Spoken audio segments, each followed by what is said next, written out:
When the news finally broke that Jason Morgan was officially returning to Port Charles, cleared of all charges thanks to that highly classified, secretive deal Jocelyn Jacks brokered with WSB head Z, the town seemed to let out a collective sigh of relief. The narrative we were handed was simple. The hero is coming home, the nightmare is over, and the natural order of things will be restored. But as I watched the dust settle around Spoon Island and the WSB's frantic cover-up of Ross Cullum's crimes, I couldn't stop thinking about the silence surrounding Jason's actual captivity. At first, it didn't seem important. We were all just glad he was free. We assumed he had been sitting in a sterile, windowless room, stoically taking the fall for Rocco Falconeri's gunshot. But the more I sit with this impending return, the more I realize that the man walking back into the city limits is not the same man who left. I keep coming back to the landscape of Port Charles as it stands right now. Jason is returning to a world that has fundamentally shifted its axis in his absence. If you look closely at Sonny Corinthos' current operation, you start to see a very different picture than the one Jason left behind. I started following the thread of who is actually standing by Sonny's side these days. Ethan Lovett is currently recovering in General Hospital after literally taking a bullet to the butt to protect Ava Jerome on Sonny's behalf. Ethan is slowly but surely molding himself into a new kind of right-hand man, navigating the treacherous waters of the mob with a cunning survival instinct. Then you have Brick, ever loyal, running the technological sabotage, and currently enlisted by Sonny to ruin Carly's romantic life. And perhaps most surprisingly, Rick Lansing is whispering in Sonny's ear, discussing strategies to take down Jen Sidwell and embedding himself deeper into the family's core decisions. The more I think about it, the more obvious it becomes. Sonny does not have a void that desperately needs filling. He has a fully operational inner circle. For the very first time in decades, Jason Morgan might step off that plane, look at the man he has dedicated his entire adult life to protecting, and realize that Sonny doesn't actually need him anymore. Not in the way he used to. And I think that realization won't bring Jason sorrow. I think it will bring him a strange, unprecedented sense of liberation. Instead of immediately holstering his weapon and standing in the shadows of the Corinthos organization, Jason is going to have to figure out what to do with his own life. But as we peel back the layers of this homecoming, we have to look at the shadow beneath the story. The town Jason is returning to is almost unrecognizable in its emotional allegiances, and the biggest shock waiting for him is the reality of Carly Spencer's heart. We all know Carly and Jason have a bond that defies logic, time, and marriages. But right now, Carly is fiercely, unapologetically happy with Valentine Cassadine.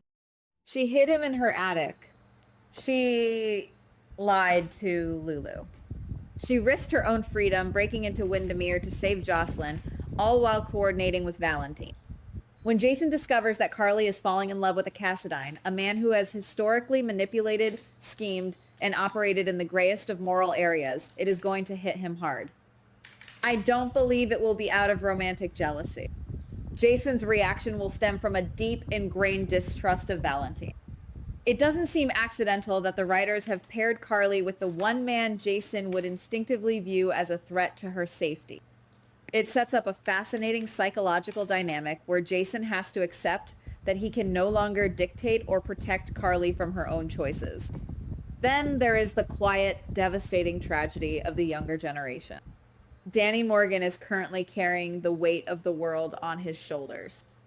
He is furious at Rocco Falconeri, holding on to a deep, burning resentment because he believes Rocco's actions shooting Ross Cullum on the pier are the sole reason Jason was locked away by the WSB for months.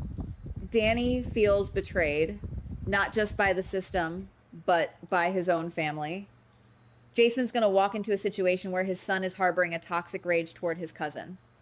Before Jason can even think about mob wars or WSB conspiracies, he is going to have to step up as a father. He will have to sit Danny down and explain the nature of sacrifice, attempting to heal the rift between the two boys before it turns into a lifelong vendetta. As I trace these emotional landmines, I keep wondering whether Jason will try to find comfort in familiar places. The revelation regarding Britt Westbourne is nothing short of earth-shattering. We just learned that her Huntington's disease diagnosis was a complete fabrication, a cruel and elaborate lie orchestrated by Ross Cullum and Jen Sidwell. The saline found in her syringe proved she was never dying. This changes absolutely everything for Britt, granting her a future she thought was stolen from her. Naturally, with Jason returning and Britt suddenly free from her death sentence, the immediate assumption is that they will rush back into each other's arms. But it's possible that we are looking at this all wrong. If you ask me, the relationship between Jason and Britt, as beautiful and tragic as it was, has already served its narrative purpose. They gave each other something profound when they needed it most, but trying to resurrect that romance now might just be trying to read the same chapter twice. The past does not always have to dictate the future.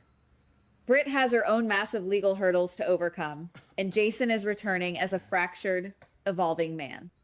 I don't see a reunion here. I see two people who will always care for one another, but who are ultimately walking on entirely different paths. Which brings me to the most intriguing part of this entire puzzle. What if we're missing something massive about Jason's time away? We have all collectively assumed that the WSB simply threw him in a dark cell and threw away the key, leaving him to rot in solitary confinement while Jocelyn negotiated his release. But maybe there's another layer here. The WSB is a highly functional, highly manipulative intelligence agency. They do not let elite assets sit idle. I am starting to suspect that Jason's time in custody was not spent staring at four walls.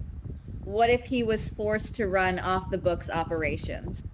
What if he was deployed on specialized missions that Port Charles knows absolutely nothing about?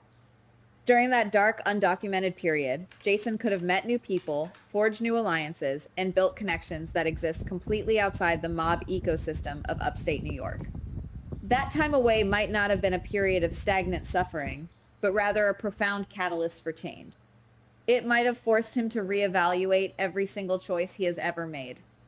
I cannot rule out the possibility that Jason is returning to Port Charles carrying a massive secret, or perhaps even a new relationship that will leave the entire town completely stunned. As we look toward the horizon, I can't shake the feeling that a major collision is imminent. The tension isn't coming from a shootout at the docks. It's coming from the quiet, inevitable shifting of lives.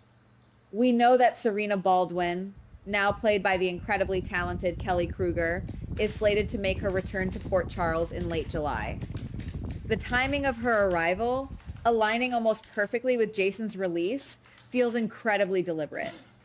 Serena is a character who brings a breath of fresh air to a town suffocating on its own history. She is not bogged down by the decades of blood feuds, mob loyalties, or Corinthos family drama. She represents a completely clean slate. Imagine, for a moment, Serena and Jason crossing paths. She wouldn't look at him and see Sonny's enforcer. She wouldn't see the man who goes to prison to protect the mob. She would just see a man trying to figure out how to live in the light. If the writers are truly looking to reinvent Jason Morgan, pairing him with Serena Baldwin would be a masterstroke. She could become the emotional anchor he has never truly had someone who isn't asking him to compromise his soul or protect her from a syndicate. Furthermore, I can easily envision Serena stepping into Danny's life. She could be the steady, grounding, maternal figure that helps Danny navigate his anger, bridging the gap between father and son. She could accept Danny as her own, helping Jason build a legitimate, peaceful family dynamic that he has always been denied. This is the kind of bold, uncharted territory that makes a story compelling. It is a far more fascinating direction than simply pushing Jason back into Britt's orbit or having him stand silently behind Sonny's desk. We are watching the potential birth of a completely new era for one of the most iconic characters in this town's history. Something feels unfinished about Jason Morgan's legacy. For years, his story has been defined by the people he protects and the violence he absorbs on their behalf. But as the gates of the WSB facility open and he steps out into the free world, the narrative is no longer written in stone. We are not just waiting for a character to come home, we are waiting to see if a ghost can finally learn how to live.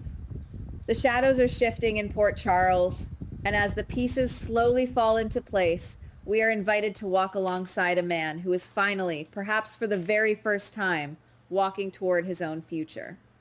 I, for one, cannot wait to see where this dark corridor leads. Goodbye. Please like, subscribe, and comment on the GH Spoilers Daily channel.